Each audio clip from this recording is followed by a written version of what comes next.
The broadcast is now starting. All attendees are in listen-only mode. Hi, good afternoon. This is Kathleen Taylor, and I'm here on behalf of the Nevada Women's Business Center. Thank you so much for tuning in to our webinar today. We have a fantastic lineup here. We're going to talk about strategic planning, and I have a great guest who has a plethora of knowledge in that particular field, Mr. Andy Perla with SCORE. So welcome, Andy. Thank you. And basically, what we're going to cover today is we're going to have this is part two of a strategic planning webinar that we live streamed previously, and we are following up with that to talk a little bit more about it in depth. And Andy has a lot of points that he wants to guide you through, talk more about to help you with your business infrastructure to make it grow and develop from a very strategic perspective. And so we'll go through the presentation and Andy will lead us with that. Also, within your control panel, if you're tuning in live with us, there is a questions box. So if you have any questions or comments, please type them in. I will receive them, and I can definitely convey those to Andy, and we can answer your questions or comments. Also, we'll have closing remarks, and at the end of the webinar, you're going to receive a survey on behalf of the Nevada Women's Business Center via GoToWebinar to let us know what did you think about the presentation. So with that, I'd like for our guest speaker, and we are collaborating with SCORE for this webinar with Andy Perla. So Andy, would you like to share your background with the audience? Sure. Before I became a SCORE volunteer, I worked in some major industries in quality and manufacturing. And then my expertise, again, with manufacturing is also in strategic planning, how to make sure that you have a future and how to get there. And what I've been doing at SCORE is helping people. Most of our clients are starting a business. They need to put together a business plan, and the business plan is actually a set of activities that will lead them to meeting their strategic goals. In the earlier webcast, we talked about what business are you in and what does the business look like, physical facilities. Today I'm going to talk about some of the skills that you need to support your business, and ultimately, how do you measure success? The wise old man once said, if you don't measure it, it didn't happen. So there's lots of ways to measure success versus the input that the entrepreneur is expending with his business. Absolutely, excellent. And that leads us into our presentation. From a strategic plan perspective, what type of skills and capabilities does a staff need? Well, when you're starting a business, it's basically you're doing everything. You're making products or you're performing services. You're identifying customers. You're taking orders, buying and receiving raw materials, dealing with vendors, shipping or delivering products, and dealing with transportation companies.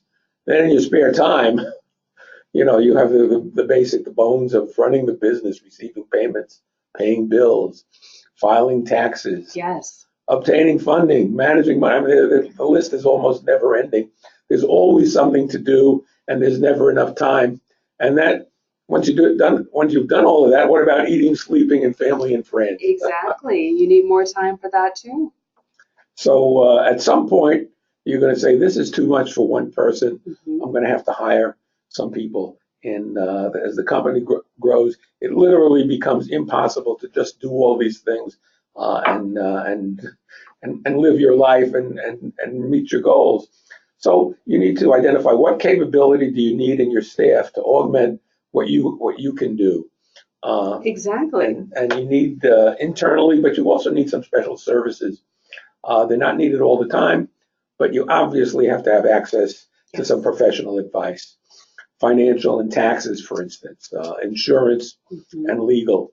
And it's important when choosing a professional CPA, insurance agent, or lawyer that they have the experience dealing with small businesses and, if possible, already have clients with similar businesses.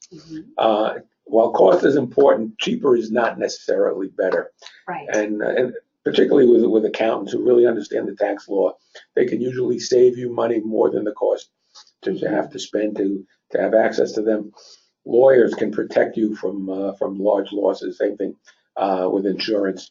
So these are expenses, but they're absolutely necessary for your business.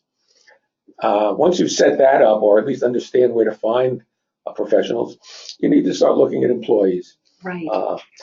Jack Welch, he was a retired CEO of GE. He used to say, "Get the right people on the bus."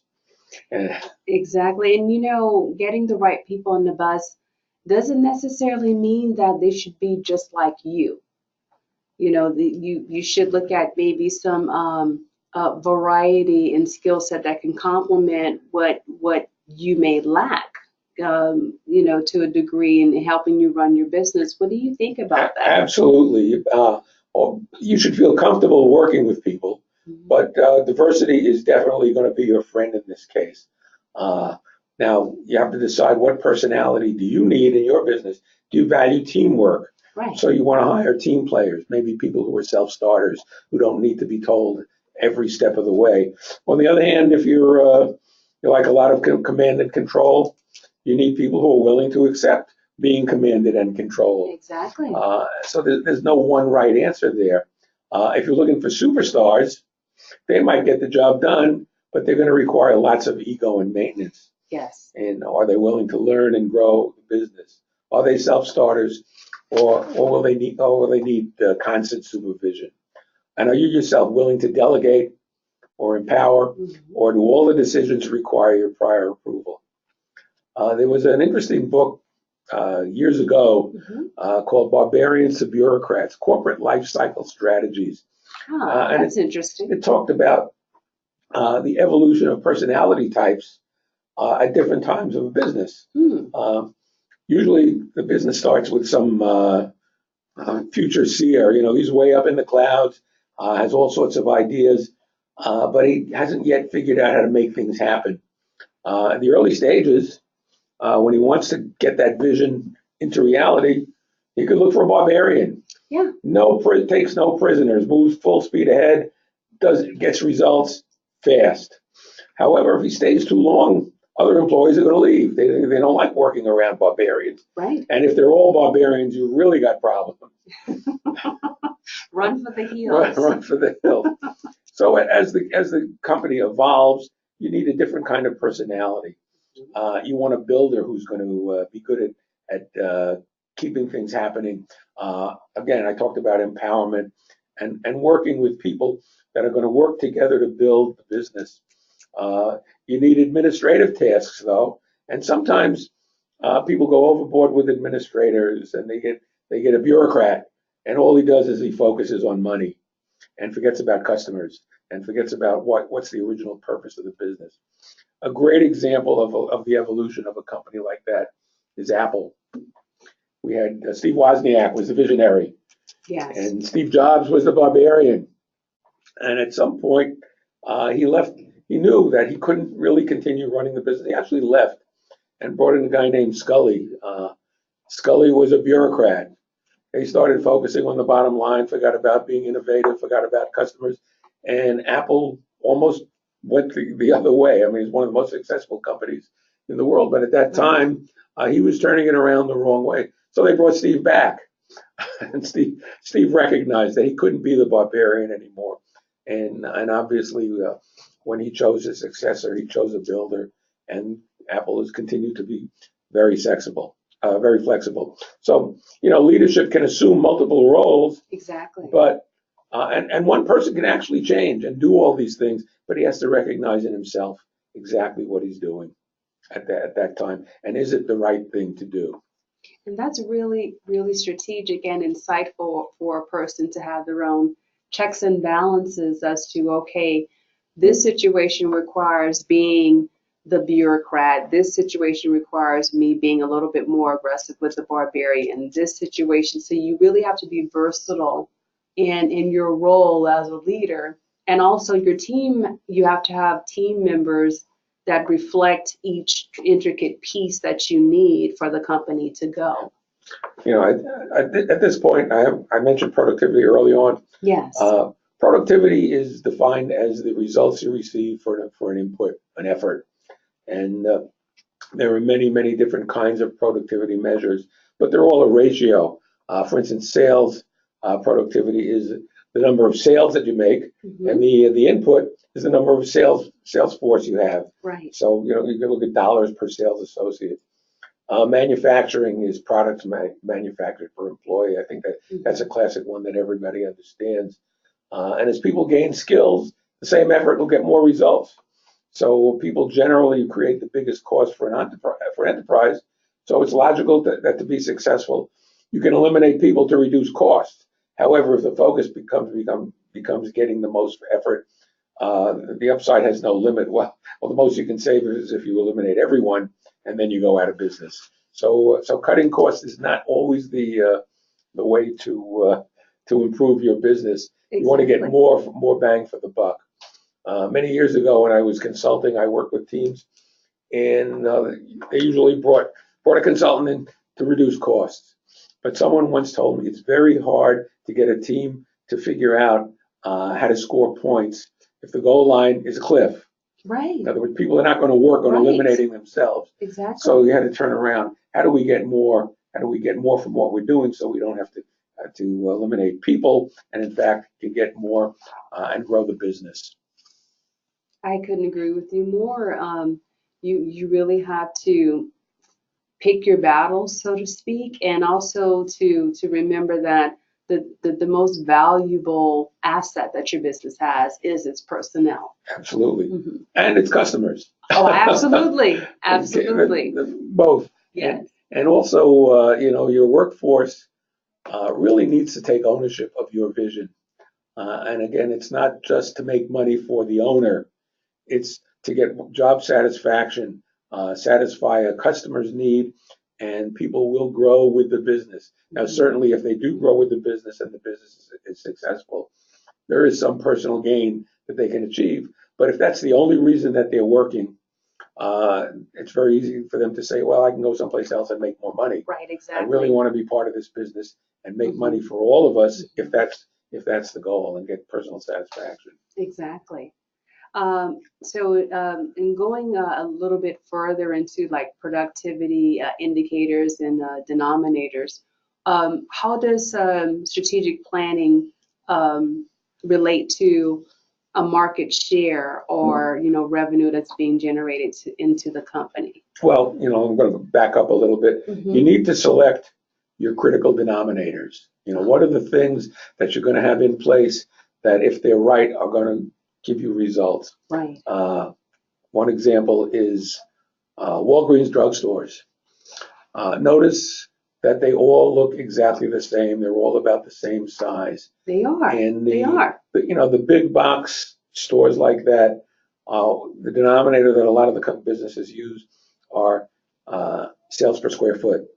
So if you really want to grow the business, you get bigger and bigger and bigger. Walgreens decided that's not the right one for us. They figured out that it's sales per visit, so their location is where people are going to visit. Interesting. It's not a coincidence that you look across the street from Walgreens and there's a CVS. Absolutely. Because they figure out that location is right. great. Starbucks is another example. Why is there a Starbucks on one side of the street and on the other side of the street?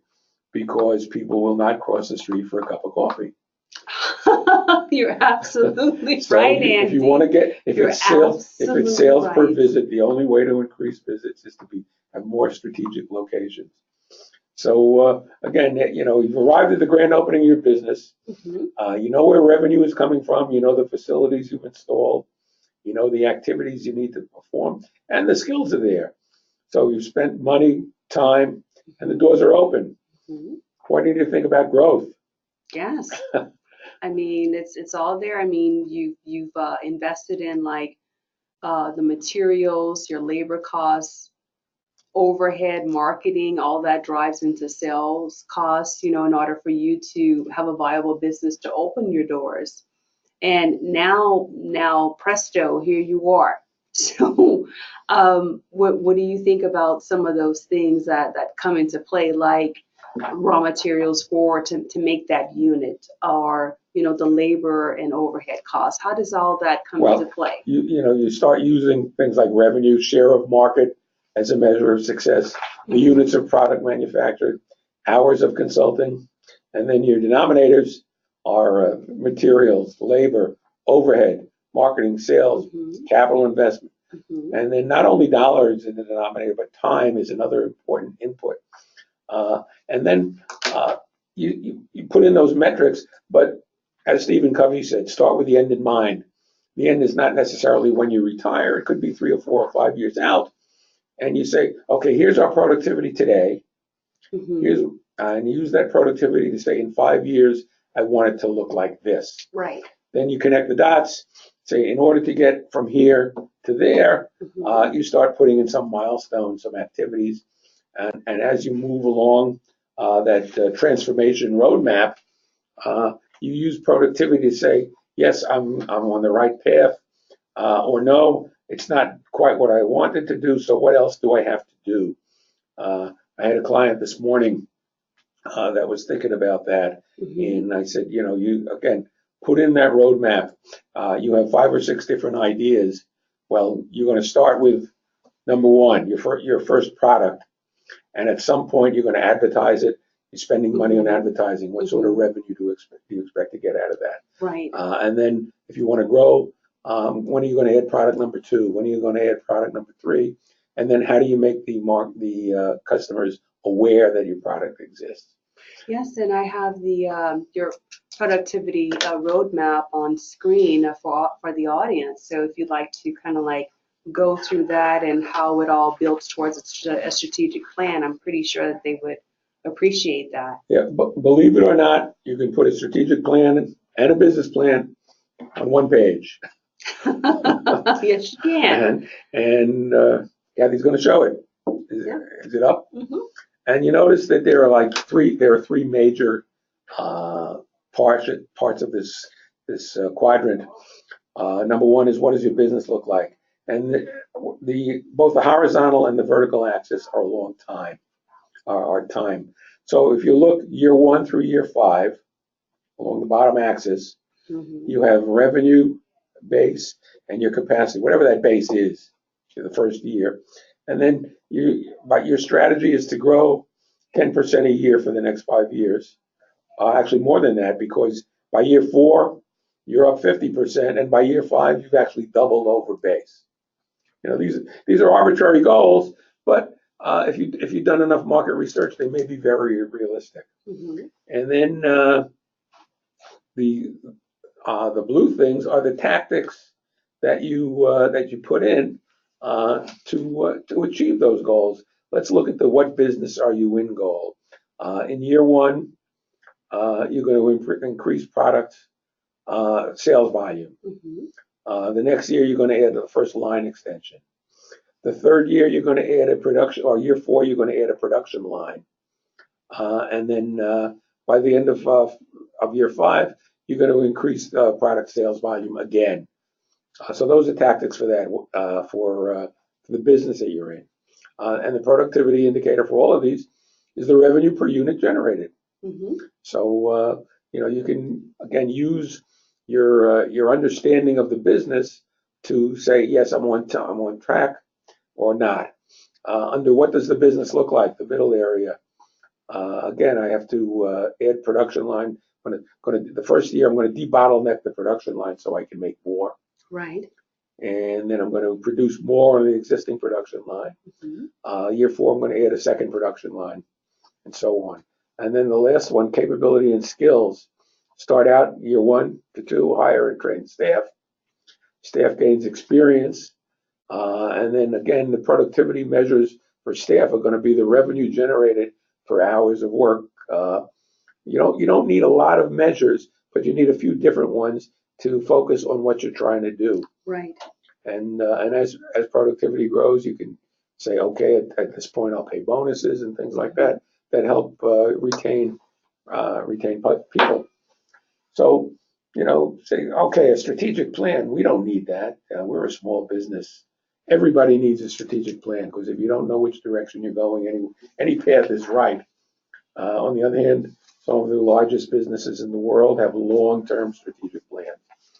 Yes, they do. And as a matter of fact, when if you were looking for growth and development, you actually have some content that can establish a foundation for your strategic plan and your business plan.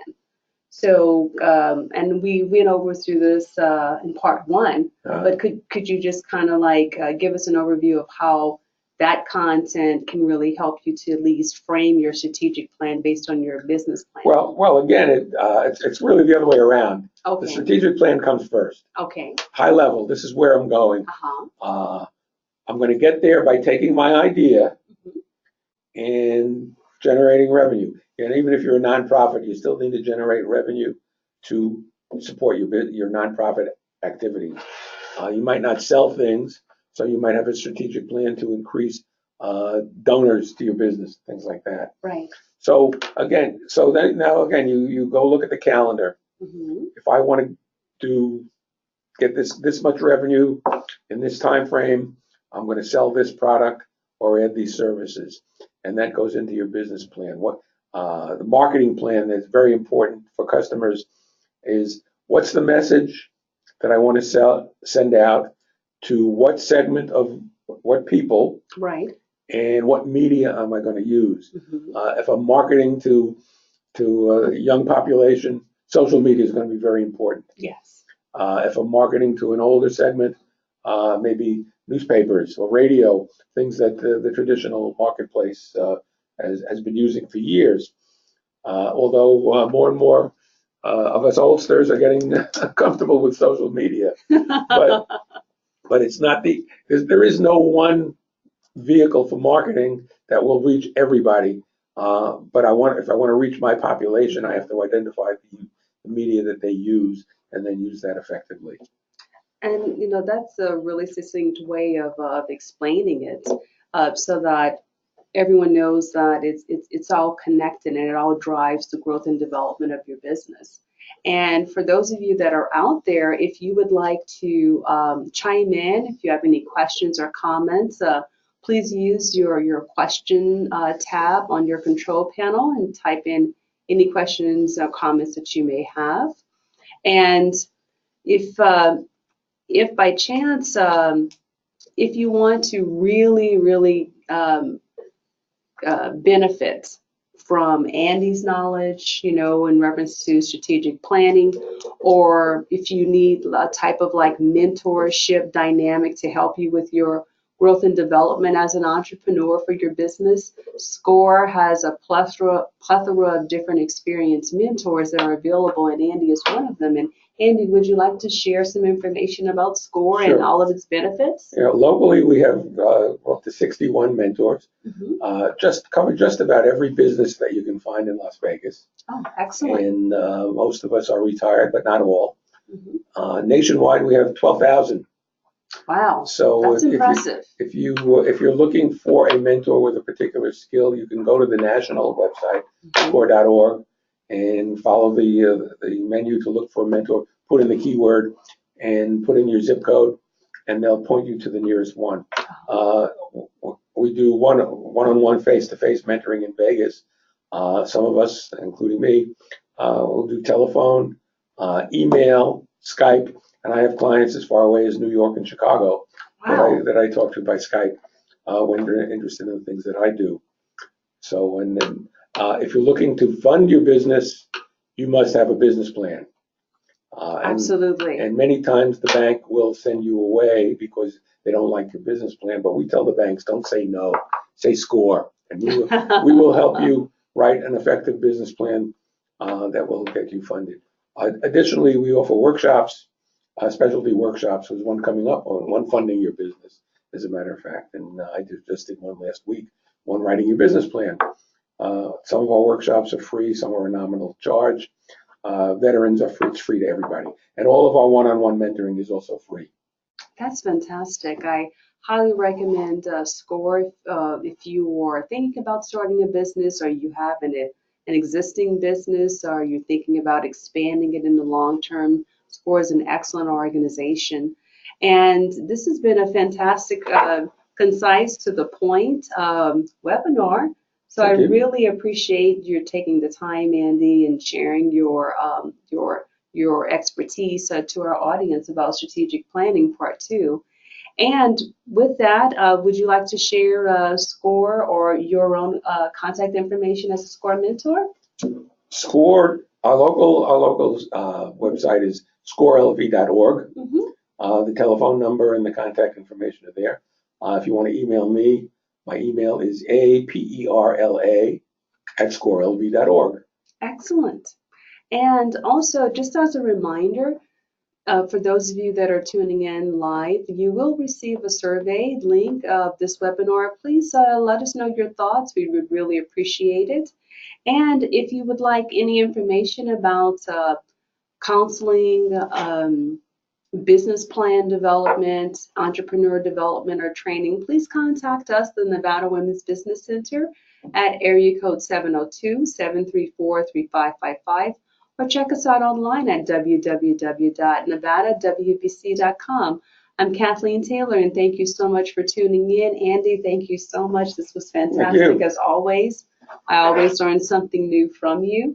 And on behalf of the Nevada Women's Business Center, thank you for tuning in to this webinar on our new GoToWebinar platform. Until next time, take care. Bye. Do you have a schedule of upcoming ones?